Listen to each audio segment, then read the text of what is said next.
Како се однесуваат брановите? Лошо? Во ова видео ќе видиш како се однесуваат светлосните и звучните бранови. Пред да почнеме, би требало да знаеш дека брановите може да бидат трансферзални и лонгитудинални. За да научиш повеќе за својствата на брановите, прво гледај го ова видео.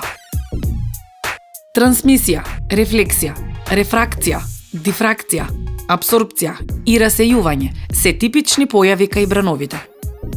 Рефлексија настанува кога брановите се одбиваат од некој предмет. Звучните бранови се рефлектираат од тврди рамни површини и се појавува ехо. Постои доцнење меѓу оригиналниот звук и ехото. Бидејќи звучниот бран од ехото патува многу подалеку за да стигне до твоите уши. Мазни површини, како стакло и полиран метал, рамномерно ја одбиваат светлината, така што може да се забележи одраз, како во огледало, или кога си го гледаш лицето во мирно езерце. Трансмисија е кога брановите патуваат во иста насока низ некој објект. Како светлина низ прозорец. Кај светлосните бранови, апсорбција и рефлексија се случуваат истовремено. Белата светлина ги содржи сите бранови должини, сите бои од видливата светлина.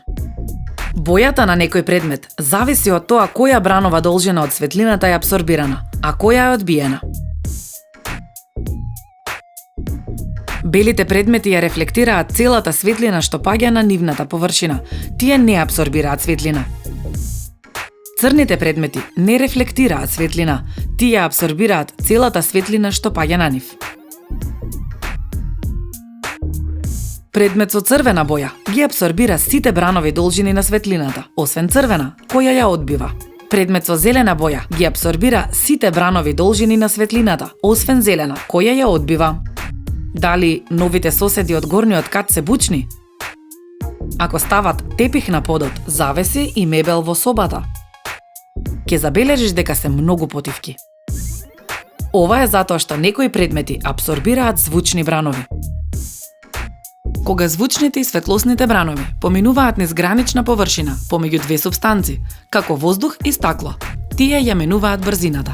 Ова се случува заради тоа што супстанците имаат различна густина. Промената на брзината предизвикува брановите да ја сменат насоката. Оваа појава е позната како рефракција. Како резултат на рефракција, предмети во вода изгледаат поблиску отколку што се реално и водата изгледа поплитка отколку што е. И сламка во чаша со вода се чини како да е свиткана кон површината. Затоа што рефрактираната светлина прави сламката да ја гледаме на различно место од реалното. Кога бранови ќе наидат на отвор во некоја бариера, тие поминуваат низ отворот. Откако ќе го поминат отворот, тие се расшируваат. Ова е познато како дифракција. Начинот на кој што брановите се распространуваат зависи од големината на отворот. Благодарение на дифракцијата, постојат уредите за разглас. Понекогаш брановите се отклонуваат од почетната патека и се распространуваат во повеќе насоки. Оваа појава е позната како расејување. Благодарение на расејувањето, небото има сина боја. Белата светлина се судира со молекулите во атмосферата, при што само сината светлина, која што има пократка бранова должина, се расејува во сите насоки. Значи, брановите се однесуваат на најразлични начини и ова зависи од материјалот на кој што паѓаат.